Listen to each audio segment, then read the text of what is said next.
او دا د پښتنو ناشنا کار دی ډزې کول هوایي ډزې کول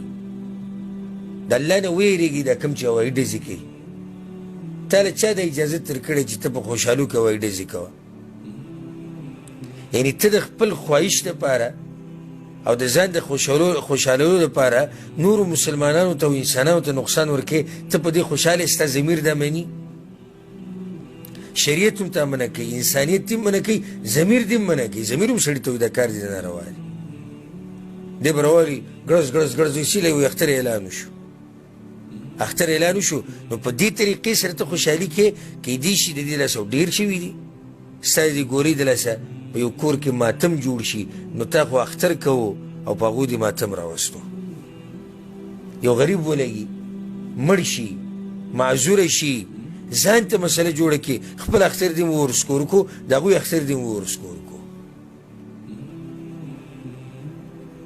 او یا که دغه نه شي دا ډزې کول دا ګړزه او دا شور چې جوړ کړی او دې د لاسه خوا او شا د مسلمانان تنګي ولې دا د ګناه کار نه دی څه په داسې د فخر کار نه دی چې ما کلاشنکوف راوسو زه ډزې کوم ما زه تمانچه ده او زه ډزې کوم دا رسېږي فخر دی مسلمانان تنګوه مسلمانانو ته تکلیف رسوه او په دې فخر کوه زما تاسو ته ګزارش دی پښتنو مسلمانانو ورونو قدرمنو تاسو ښه هوښیار خلک یې ښه عقلمن یې دا هوایي ډزې کول د اختر په شپه باندې او د اختر په ورځو کې د عقل خاوند نه مني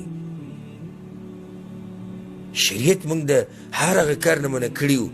چې په کې بل چا ته اذیت رسي پیغمبر صلی الله علیه وسلم څه وایي هغه حدیث به تاسو ته یاد وي څو څو پیرې موږ بیان کړی المسلم من سلم المسلمون من لسانه ویده مسلمان څوک دی چې د هغه د لاس نه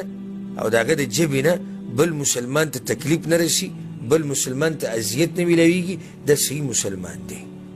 او دلته خو ستا د لاسه تکلیف میلاو شو شپږمه